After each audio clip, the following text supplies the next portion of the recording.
Pourquoi la hype Dragon Ball Super a diminué? À chaque fois que je me pose cette question, j'ai mille et une réponses. Tu dois certainement te dire derrière ton écran que c'est pas vrai, que Dragon Ball Super a toujours la même hype et que je suis fou.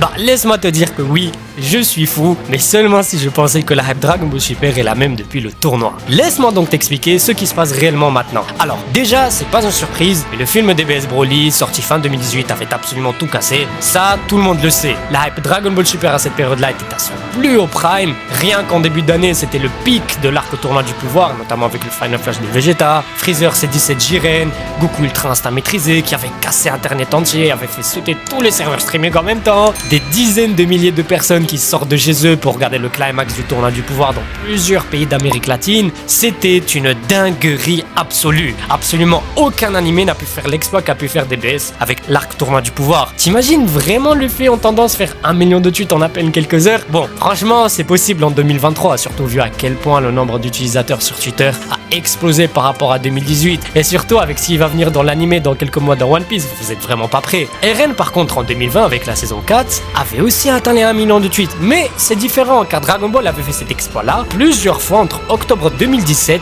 et mars 2018. Donc c'était bien avant tout ça. Le film Broly a explosé les records, Fighter Z est sorti, DB Legends est sorti, Dokkan avait tout explosé sur l'App Store et le Play Store. Bref, 2018 était sans aucun doute la meilleure année pour la Toei et Bandai niveau argent. Et le truc c'est que même le manga DBS avait une hype gigantesque durant l'arc Moro, et c'est sans doute un des arcs les plus appréciés de Dragon Ball Super malgré les défauts qu'il a bien sûr. C'était obligatoire qu'à chaque sortie de chapitre, on avait directement des colorisations de pages, des fanarts de Moro, des leaks qui sortent ultra rapidement, etc. etc. Et malgré la fin de l'arc Moro, les fans étaient encore hypés pour le prochain arc qui est celui de Granola. Mais quelque chose a changé entre temps et à partir de cette période, la hype commençait à chuter. Je pense que c'est parce que les gens s'en foutaient en soi de Granola et voulaient juste voir du Goku, du Vegeta, Gohan et Broly. C'est qui Granola? C'est un nouveau personnage random, on s'en foutait, tu vois. C'était plutôt intéressant, je dis pas qu'on s'en foutait, du coup non, on s'en fout, on va pas lire. Non, pas du tout, c'était intéressant. Mais il y a un moment précis dont je me rappelle où je m'étais fait la remarque de la hype qui diminue, et c'était le chapitre de Granola qui gagne contre Goku Migate maîtrisé. Il avait one shot. Alors oui, niveau popularité, ce chapitre n'en a pas manqué, mais c'était à cause de la controverse. Beaucoup de critiques de partout, beaucoup d'avis négatifs, et je comprends bien la rage et l'insatisfaction d'une partie des fans. Genre, ce chapitre-là avait totalement détruit l'effet que le Migate no Gokui nous faisait. C'est vraiment devenu une forme giga banale et giga nulle. Le Migate maîtrisé, la forme la plus puissante que Goku n'ait jamais pu atteindre de sa vie. Est-ce que le SSJ1 a été déjà one shot? Est-ce que le SSJ2 a déjà été one shot? Est-ce que le SSJ3 a été one shot? Le SSJ4, le SSJ God, le SSJ Blue? Non. Alors que le Migate maîtrisé s'était fait one shot. La forme la plus puissante de Goku s'était fait one shot. Donc je comprends très bien la rage d'une grande partie de la communauté à cette période-là, la controverse que ce chapitre a pu faire. Je la comprends très très bien. Donc bon, les gens avaient encore de l'espoir malgré cela pour la suite, mais la hype continuait quand même de diminuer entre temps. Puis vint le fameux Ultra Ego. Alors là, ça a refait exploser la hype à nouveau. Tout le monde était content, même moi j'en avais fait une vidéo, on était tous heureux qu'on puisse enfin avoir une forme qui n'est pas une simple et banale recolorisation de cheveux. On avait eu au moins un changement au niveau du visage de Vegeta. C'était pas grandiose, oui, mais c'est quand même ça. Bref, la hype par contre avait vite rechuté vu la rapidité avec laquelle Ultra Ego s'est fait ramasser et les gens étaient encore déçus. Goku et Vegeta sous leurs formes les plus puissantes perdent contre des personnages random et surtout contre un Granola qui est devenu puissant comment? En faisant un vœu. Un vœu à un dragon moins fort que Shenron. Donc comment Shenron, quand tu lui dis je veux devenir le plus fort, il te dit non c'est au-delà de mes capacités, alors qu'un dragon, je sais plus comment il s'appelle, qu'on invoque avec 2 boules de cristal seulement, 2 petites boules de cristal, limite c'est des Pokéballs, il réalise un souhait pareil, je comprends pas en fait. Bref, passons, on va pas non plus parler du combat redondant, inutile, long et lent, c'est vraiment chiant l'arc Granola. C'était trop long, c'était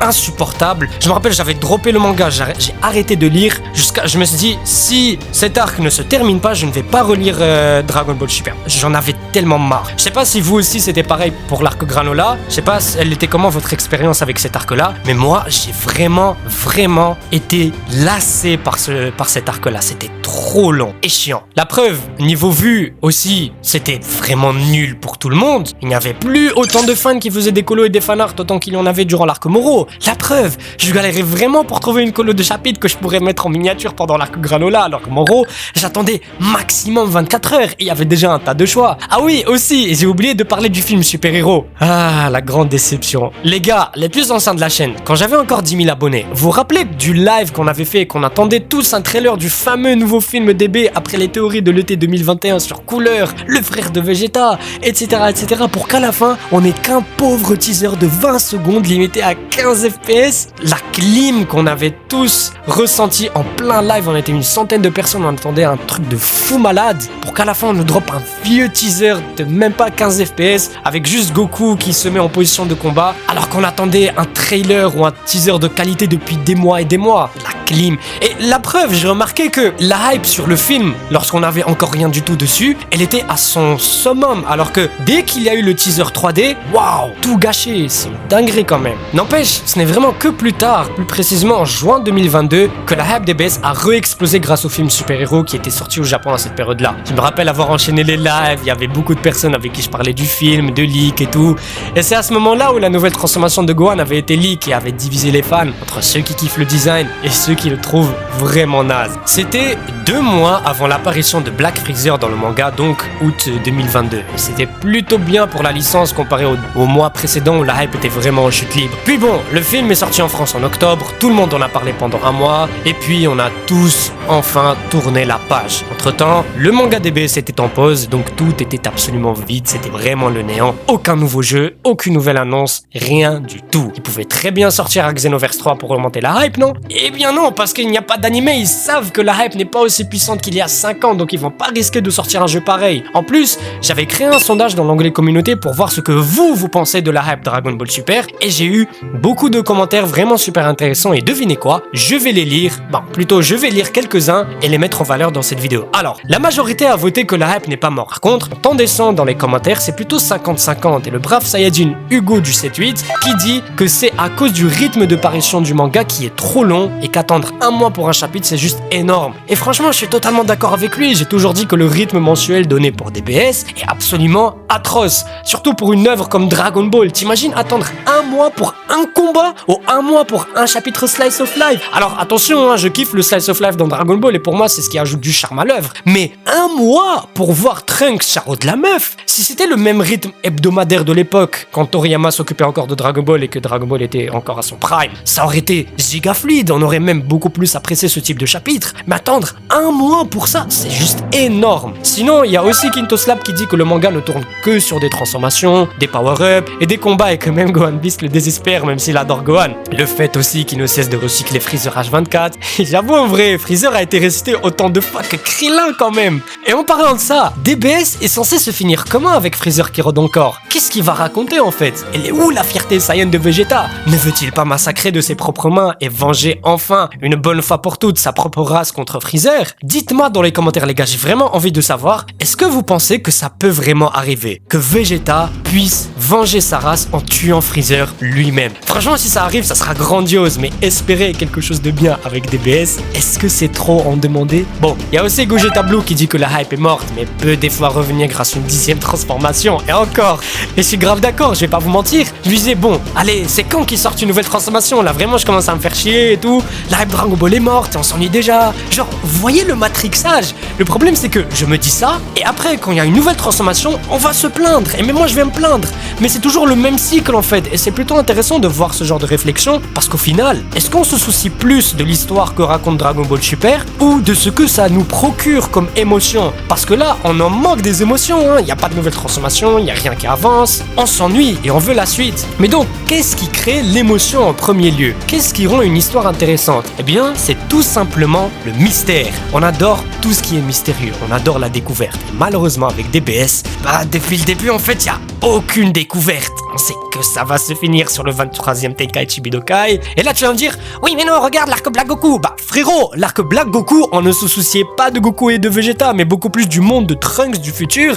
Et comment tout ce bordel va se finir, hein? Zamasu est immortel et le combat se déroule dans un monde autre que celui de Goku et Vegeta. Donc on ne sait pas comment ça va se finir. Et c'est pour ça que c'était intéressant. Et on a tous considéré l'arc Black Goku comme étant le meilleur arc DBS. Parce que même si on savait que Goku et Vegeta allaient survivre, eh bien on ne savait rien sur Trunks et son monde. Et en plus, on ne savait pas comment ils pouvaient battre un ennemi immortel. Donc, on voulait savoir comment. Et c'est comme ça qu'ils ont gardé notre attention. Avec Moro, c'était plutôt pareil. Même si on savait que Goku et Vegeta allaient survivre, juste le fait que Moro transperce Goku et le tue presque. Bon, là c'était nul parce que Goku devait vraiment crever à ce moment-là. Mais bon, c'est notre histoire. Et le fait que Moro aussi n'arrête pas de power-up et qu'au final, il absorbe un ange. On se dit, mais comment Goku et Vegeta vont battre un type pareil? Est-ce que Beerus va finalement se montrer et fixer les choses lui-même? Parce que Moro n'était pas seulement un danger pour la planète Terre, mais aussi et surtout pour l'univers 7 entier. Donc, l'enjeu, il était là, hein. Et on se demandait si on allait enfin voir un combat entre Moro et Beerus, qui n'a jamais eu lieu. Donc bon, après bon,